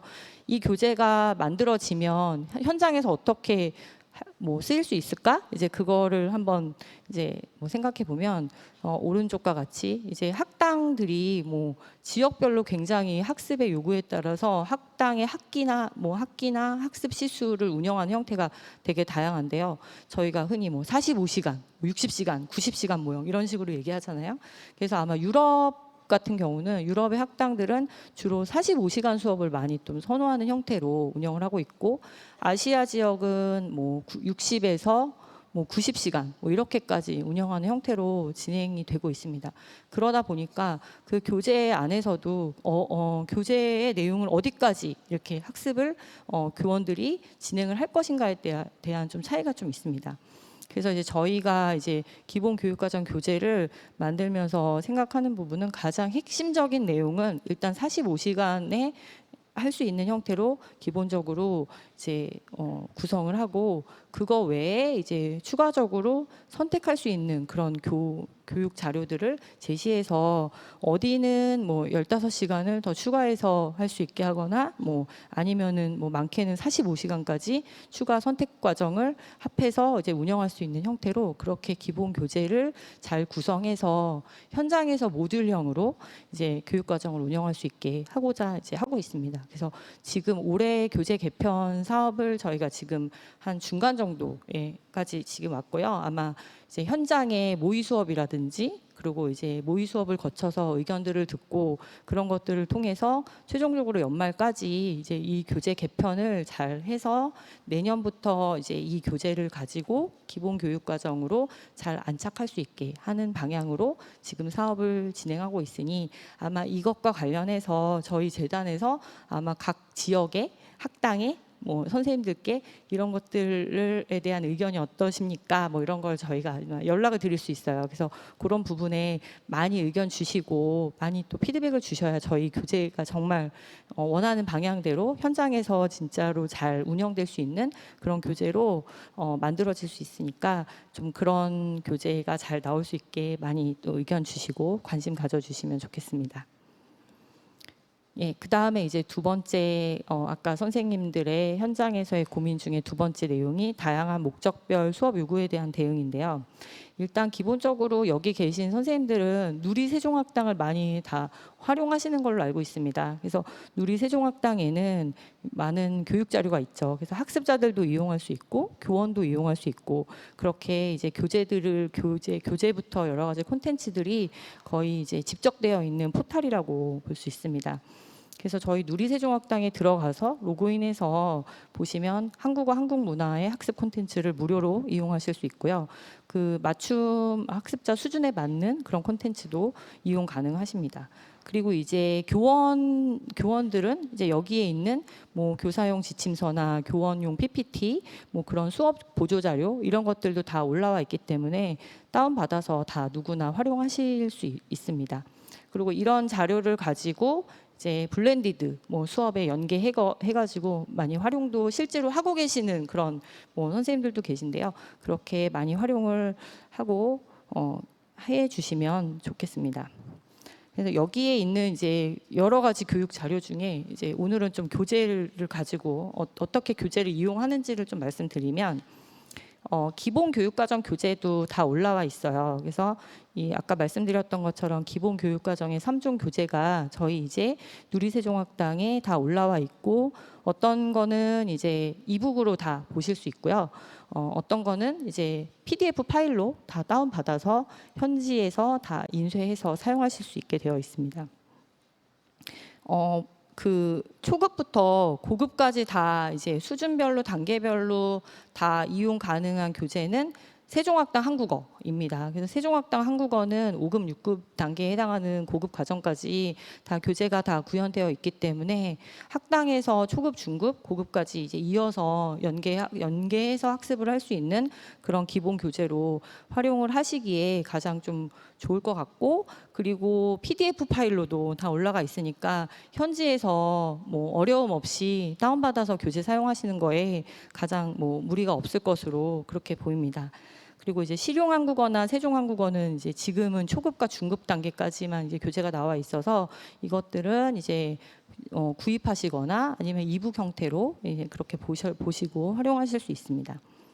그리고 세종한국 문화 교재도 저희가 재작년에 이제 개정이 돼서 이것도 지금 이제 올라와 있는데 이 세종한국 문화 교재 같은 경우도 이제 PDF 파일로 올라가 있기 때문에 사용 가능하시고요. 근데 이제 저희가 세종 한국 문화에 좀 내용을 이것도 다양한 거를 뭐 체험하고 교육할 수 있게 좀 넣어보자라고 이제 지필진도 많이 이렇게 학당 현장의 요구를 많이 받아서 최대한 넣다 보니까 내용이 되게 많아요. 그래서 내용 많아서 이 교재 가지고 수업하기가 너무 좀 되게 빡빡하다. 뭐 이제 그렇게 의견들을 주시는데 이 교재에서 좀 취사 선택하셔서 모듈형으로도 사용하실 수도 있고 하니까 이 교재에 있는 내용을 너무 다 이렇게 하시려고 하실 필요는 없고요. 적절히 이렇게 좀 학당의 상황과 학습자의 수준에 맞춰서 운영을 하시면 좋겠습니다. 그리고 이제 특별교육과정 교재도 사실 여러 가지 교재들이 다 올라와 있는데 기본적으로 이제 교재를 저희가 누리세종학당에 올렸을 때는 뭐 아시죠? 교재뿐만 아니라 지침서, PDF 파일 다 같이 올라와 있어요. 그래서 아마도 선생님들께서는 뭐 교재도 보시지만 이 교재 가지고 수업 어떻게 해야 되나 이제 하시면서 아마 그 교사용 PPT를 주로 많이 활용을 하실 텐데 그 PPT 파일을 잘 활용을 해주시면 조금 새로운 교재를 가지고 수업 준비하시는데 좀 어려움이 좀 덜 어려움을 좀 많이 줄일 수 있을 것 같습니다. 그래서 특별교육과정 교재 중에 이번에 조금 이제 소개해드리고 싶은 교재는 바로 작년에 개발한 교재입니다. 그래서 작년에 저희 재단에서 이제 개발한 교재가 이제 두 가지 종류인데요. 하나는 국제 행사에서 활용하는 한국어. 그리고 하나는 세종학당 유학 한국어라는 교재입니다. 이 부분도 사실은 현장의 요구를 반영해서 특별교육과정 교재로 만든 이제 케이스라고 할 수 있습니다. 특히 이제 국제 행사에서 활용하는 한국어는 워낙 이제 해외에 한국 뭐 기업 진출이나 여러 가지 한국과 관련된 그런 뭐 기관들이 많이 있다 보니까 이제 국내 한국에서도 그렇고 이제 국외 이제 외국에서도 그렇고 한국과 관련된 여러 가지 행사 뭐 이런 것들을 많이 하는데 이제 그런 데에서 이제 활동이나 이제 뭐 역할을 하기 위해서는 한국어에 대한 또 기본적인 또 역량이 또 필요한 사람들을 많이 또 선호하는 경우들이 있습니다. 그래서 이거 저희가 국제 행사 분야 이렇게 마이스라고 하는데요. 이 마이스 업계에서는 이제 좀 한국어가 능통한 이제 외국인 인재들을 많이 좀 채용하고 싶다 이런 또 요구들도 있어서 좀 그런 쪽에서 잘 이렇게 할 수 있게 하는 좀 교재를 직무를 기반으로 해서 이제 그쪽의 직무를 기반으로 해서 좀 만든 교재입니다. 그래서 학습 수준은 한 중급하고 고급 수준에 해당되는 그런 내용인데 아무래도 국제 회의 분야에서 이제 활동할 수 있게 그런 내용들을 이제 실질적으로 조금 현장에서의 사례를 가지고 여러 가지 이렇게 실무적인 뭐 대화나 뭐 이런 것들을 할 수 있는 그런 환경을 고려해서 만든 교재라서 이런 교재도 이제 학당에서 중급 고급반 뭐 수업 좀 특별 교육 과정을 운영하실 때 한번 활용해 보시면 좋을 것 같습니다. 그리고 유학 목적 이제 교재 이 부분도 이제 아까도 한국어 학습 목적에 이제 가장 또 학문 목적에서 가장 많은 부분을 차지했던 부분이 이제 한국 대학의 유학이었는데요. 이제 그런 학당에서의 좀 요구가 있어서 만들어지게 된 교재입니다.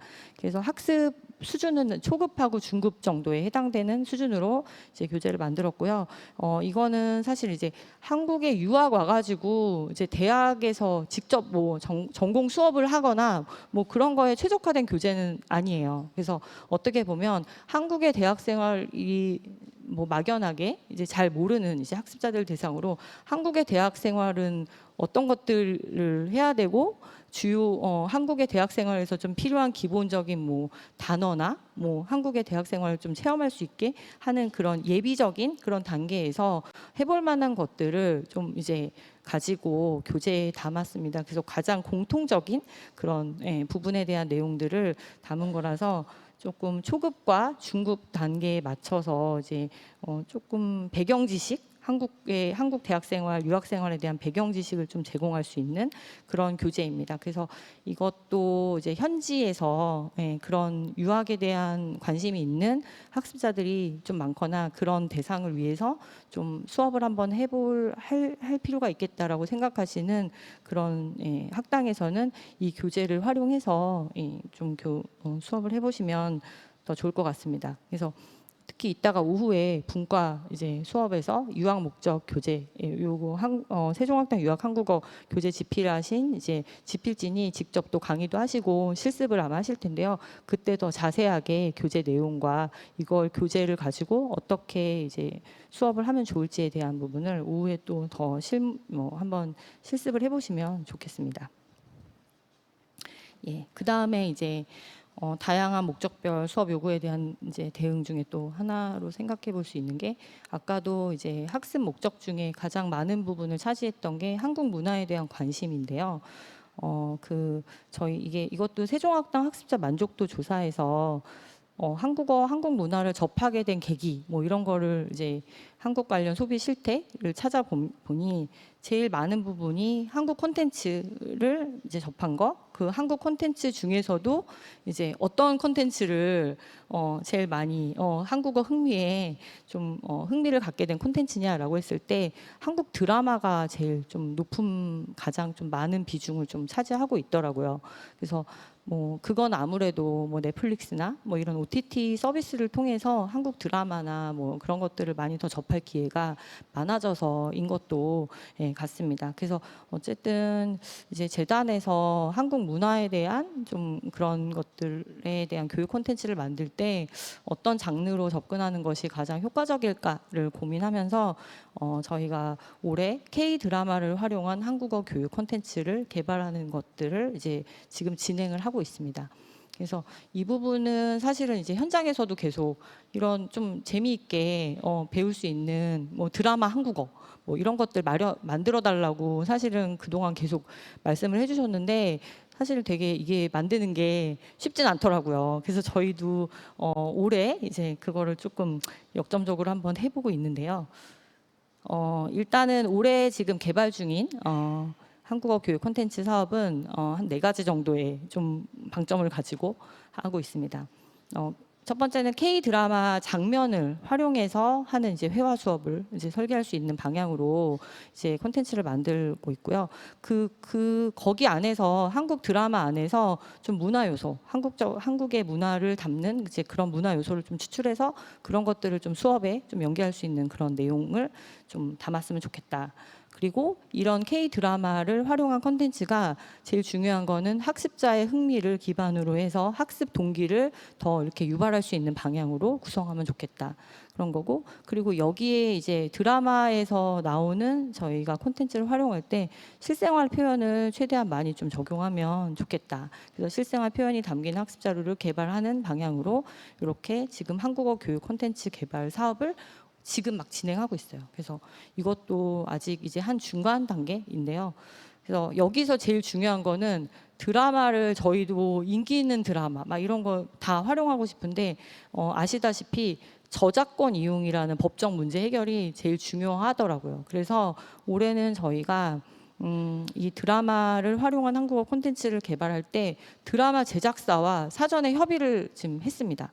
그래서 사전 협의를 해서 이용 가능한 이제 콘텐츠를 먼저 그 제작사와 좀 협의를 해서 가능한 이제 드라마 군을 좀 추렸어요. 그래서 가능한 드라마 군을 추려가지고 그 드라마를 가지고 이제 여러 가지 드라마의 중간중간에 뭐 흥미있는 영상들을 저희가 모아가지고 이제 한국어 교육 콘텐츠로 만드는 사업을 앞으로 진행할 계획인데요. 일단 뭐 스튜디오 드래곤이라는 제작사랑도 저희가 이제 협의를 했고, 뭐 선제업고 튀어 뭐 이 드라마 만든 거기랑도 지금 협의를 해서 좀 가능하면 조금 그래도 인기 있는 드라마를 가지고 하려고 하는데, 뭐 선생님들께서 막 기대하시는, 또 학습자들이 기대하는 오징어 게임 막 이런 거는 사실은 좀 어렵습니다. 그래서 가능한 그래도 좀 흥미 있고, 그리고 한국 문화를 잘 이렇게 좀 반영하고 또 그거를 교육적인 자료로 활용할 수 있는 그런 내용의 드라마를 엄선해서 저희가 만들 거니까, 이것도 이제 만들어서 아마 한 27년 내년에는 저희가 공개해서 또 활용하시라고 안내해드릴 예정이니까요. 잘 지켜보시고, 이것도 중간중간에 또 저희가 뭐 만약에 필요하면 뭐 모의 수업이나 또 현장에 또 그런 의견들을 또 받을 또 기회가 있을 것 같아요. 그래서 그런 부분 좀 많이 또 관심 있는 학당이나 교원 선생님들께서는 의견 주시면 좋겠고요. 이런 게 좀 잘 나오면 실제적인 학습을 표현할 수 있는 단계와, 그다음에 아무래도 요즘에는 이제 짧은 단위의 콘텐츠를 선호하니까 쇼폼 예능형 콘텐츠를 좀 지향하는 방향으로 그렇게 해서 자료를 만들려고 생각하고 있습니다. 그래서 좀 관심 있게 좀 지켜봐 주시고 많은 의견 주시기 바랍니다. 그 다음에 이제 세 번째, 교원의 디지털 활용 역량인데요. 그러니까 사실 뭐 저희 뭐 재단 직원들도 AI에 대한 활용 요구를 계속 받고 있고, 뭐 아마도 여기 계신 모든 분들이 이게 시대가 점점 그렇게 디지털 도구를 활용한다든지 뭐 그러다 보니까 점점 디지털 도구를 활용하는 역량에 대한 그런 부분에 관심이 많으실 거라고 생각합니다. 그래서 재단에서는 기존에도 이제 현지 교원 대상으로 해서 온라인 재교육이라든지 이런 것들을 진행을 하고 있는데, 이 재교육의 그 과정 안에 이제 가능하면 최대한, 물론 지금도 있습니다. 그래서 그 디지털 교육과 관련된 디지털 도구를 활용하는 그런 방법과 관련된 그런 저희가 교육 자료들을, 선생님들을 위한 교육 자료들을 제공해서 뭐 그런 것들을 조금 더 이제 한국어 수업에 좀 도움되는 방향으로 그렇게 좀 지원할 수 있는 그런 콘텐츠를 저희가 이제 만들어서 제공을 할 계획이고, 그런 과정에서 실제로 뭐 선생님들이 특히 이제 세종학당 교원들이 직접 사용해본 뭐 디지털 도구나 뭐 그런 것들, 그리고 수업에서 뭐 활용을 해봤던 그런 것들의 사례가 잘 이렇게 접목돼서 교육 자료로 이렇게 구현될 수 있도록 그렇게 진행을 할 예정입니다. 어제 그 저희 자으라 선생님이 그 발표해 주셨던 챗코리안 뭐 이런 것들, 뭐 AI 활용해서 이렇게 하신 것들도 뭐 중요한 저희 의미 있는 그런 교육 콘텐츠로도 활용될 수 있을 것 같아서, 그런 사례들이 있으면 나중에 저희가 뭐 사례들 좀 수집합니다라고 하면은 뭐 그런 데에서 적극적으로 또 많이 보내주시고 그러면 실질적으로 세종학당 교원이 현장에서 좀 활용할 수 있는 디지털 도구, 뭐 학습 도구 활용 사례, 뭐 이런 것들의 그런 교수 자료에 되게 도움이 될 것 같아요. 그래서 그런 부분들을 좀 많이 관심 있게 제공해 주시고 좀 나눠주시면 좋겠고요. 그리고 이제 지금 두 번째로는 아이세종학당 디지털 교원 역량 강화 교육 과정을 개발하고 있습니다. 이것은 이제 저희가 뭐 세종학당 교원 선생님들뿐만 아니라 뭐 한국어 교원들이 뭐 전반적으로 디지털 도구에 대한 디지털 교육 역량에 대한 부분을 다 고민하고 있는데 그런 부분에 대해서 조금 이런 좀 도움이 될 만한 교육 과정을 지금 뭐 만들고 있습니다. 그래서 그런 것들이 만들어지면 교육 과정으로 저희가 이제 콘텐츠를 좀 만들고 제공을 할 수 있게 그렇게 진행할 예정입니다. 그래서 이런 디지털 활용 역량을 향상함으로써 좀 현지 교원 선생님들의 좀 더 지속적인 성장과 그런 부분들을 좀 지원할 수 있도록 저희가 계속해서 노력하겠습니다. 예. 그래서 이러한 지금 교육 자료들과 여러 가지가 있는데 제일 중요한 거는 사실은 뭐 저희가 많은 자료들을 이렇게 뭐 제공해드리고 뭐 그런 것도 중요하지만 실제로 이런 자료들을 선생님들이 어떻게 쓰고 계시는지 그런 교육 사례들이 더 많으면 좋을 것 같아요. 그래서 실제로 선생님들한테 저희가 교원 교육에 대한 뭐 자료나 뭐 교육과정 콘텐츠를 만들 때 어떤 거를 만들어 주면 좋겠냐라고 저희가 질문을 하면 다른 뭐 실제로 학당에서 교원들이 어떻게 교육하고 있는지 그런 교육 사례를 많이 보여주세요라고 많이 말씀을 해주세요. 그래서 그런 사례를 기반으로 해서 저희가 이제 교육 자료들을 이제 만들고자 하는데요. 사실 이런 교육 자료들이 앞에서 저희가 설명드린 뭐 이런 거 활용해 주십사 하는 그런 자료들이 실제로 현장에서는 현장의 상황에 따라서 굉장히 다양하게 활용을 하실 거라고 생각이 됩니다. 학습자의 요구도 다르고 학습 형태도 다르고 학습 속도도 뭐 지역마다 다르고 그렇게 뭐 그런 것들이 있는데요. 그런 부분들을 학습 환경의 차이를 고려해서 다양한 교육적인 실천을 하고 있는 부분들을 모으는 것만으로 해도 되게 중요한 선생님들에게는 중요한 뭐 활용 가치가 있는 자료가 될 것이라고 보여지고요. 그것의 한 예로 지금 저희 이게 유튜브 채널 재단 유튜브 채널에 한국어 교원을 부탁해라는 이런 뭐 코너가 있어요. 그래서 여기 보면은 실제로 이제 현장 교원 선생님들이 수업을 어떻게 하셨다 뭐 이런 것들을 이제 공유해 주시는 영상들이 있거든요. 그래서 뭐 대표로 제가 룩셈부르크의 이보연 선생님 이 영상을 이렇게 예시로 들었는데 이 영상 외에도 되게 많아요. 그래서 이런 것들도 한번 보시고 같이 이렇게 뭐 공유해 주시면 더 좋을 것 같고 사실은 뭐 세계 한국어 교육자 대회를 통해서도 저희가 매년 우수 사례 공모전 같은 것들을 하는데 그런 것들부터 모으는 작업을 시작하는 것도 선생님들한테는 되게 도움이 될 거라고 생각합니다. 그래서 저희가 이제 앞으로는 이제 더 실제 학당의 교육 사례를 공유하는 작업에 조금 더 신경을 쓰겠다라는 말씀을 드리고 싶고요. 우선은 이제 뭐 오늘 이제 이번 올해 세계 한국어 교육자 대회 교원 우수 사례를 좀 공개할 수 있는 그런 방향도 고민을 하겠습니다. 그래서 매년 사실 세계 한국어 교육자 대회에 그 뭐 교육 사례를 발표해 주시고 그런 것들을 이제 매년 하는데 그동안 조금 아쉬웠던 거는 여기에 참석하셨던 교원들만 그 사례 발표를 다 보고 가시는 좀 그런 좀 되게 제한적인 그런 공유의 자리가 됐던 것 같아요. 그래서 가능하면 저희는 이제 올해부터는 이제 아마도 폐회식 때 또 우수 교원 또 공모전 사례를 또 발표하게 되는데요. 그런 발표 자료 같은 거를 가능하면 좀 재단에 저희의 그런 자료에 올릴 수 있게 해서 여러 선생님들이 언제 어디서나 좀 보실 수 있게 보고 활용하실 수 있게 그렇게 하시는 방향으로 좀 저희가 우수 사례를 좀 계속 지속적으로 공개를 할 예정이고요. 그리고 더불어서 아마 이렇게 좀 교육 사례가 뭐 공유되고 모아진다면 지역별로 세종학당의 교원들이 만들어서 실제로 아마도 선생님들끼리는 서로 아시더라고요. 어떤 교원 어떤 선생님의 교환 되게 좋은데 막 이러면서 아름아름 이렇게 또 공유하시고 뭐 그렇게 하는 경우들도 있는 것 같은데 그 교원들께서 직접 만드신 그런 뭐 교환이나 교육 자료 같은 것들도 좀 공유가 되면 그 지역 단위의 좀 세종학당의 학습 자료로 실질적으로 되게 유의미한 자료가 될 것 같아요. 그래서 그런 교육 자료를 좀 공유하는 방법. 그래서 이런 것들이 많이 모아지면 지역별 그리고 학습 주제별 그리고 교육 과정별 여러 사례들이 좀 다 이렇게 유형화돼서 뭐 모아질 수 있는 그런 그런 공간이 만들어질 수 있을 것 같습니다. 그래서 이런 것들을 잘 모아서 공공의 세종학당 교원들을 위한 교육 자원으로 개방하고 활용한다면 한국어 교육의 전반적인 생태계가 한 번 더 발전하고 선생님들께서도 굉장히 그런 부분에 대해서 뭐 동기부여도 되고 그럴 수 있는 그런 뭐 기회가 될 것이라고 생각합니다.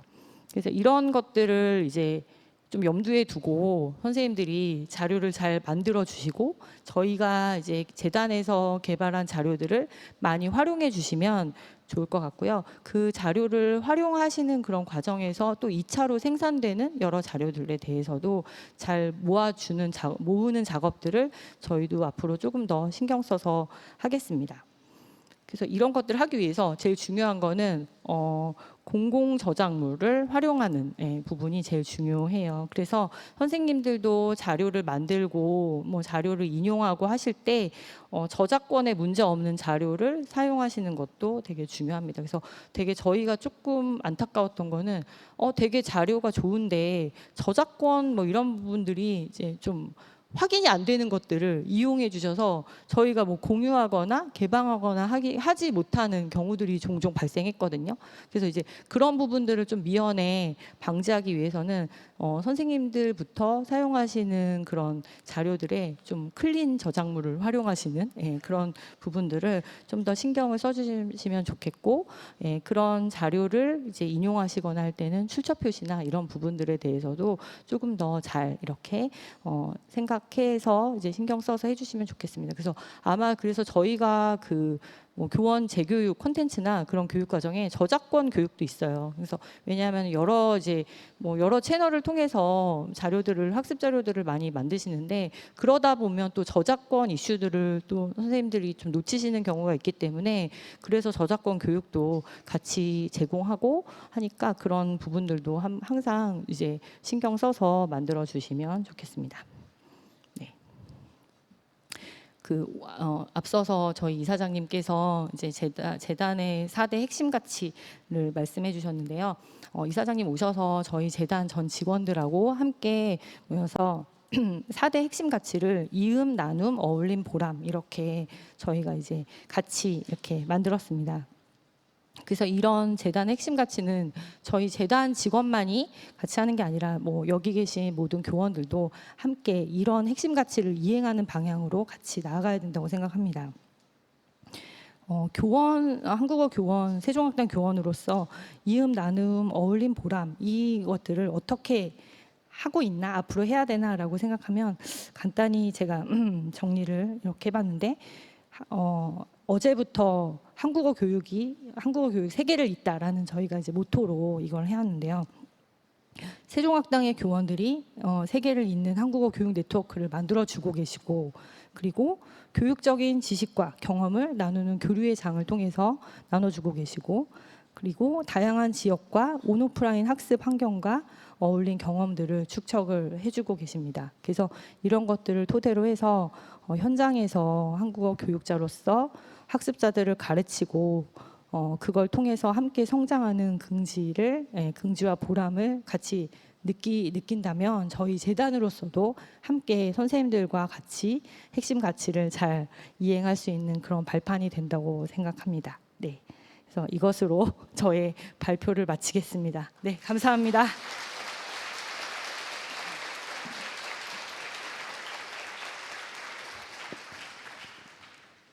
네, 열강해 주신 최윤정 본부장님께 다시 한번 박수 부탁드립니다. 자, 이것으로 오전 공통 연수는 모두 마치겠습니다.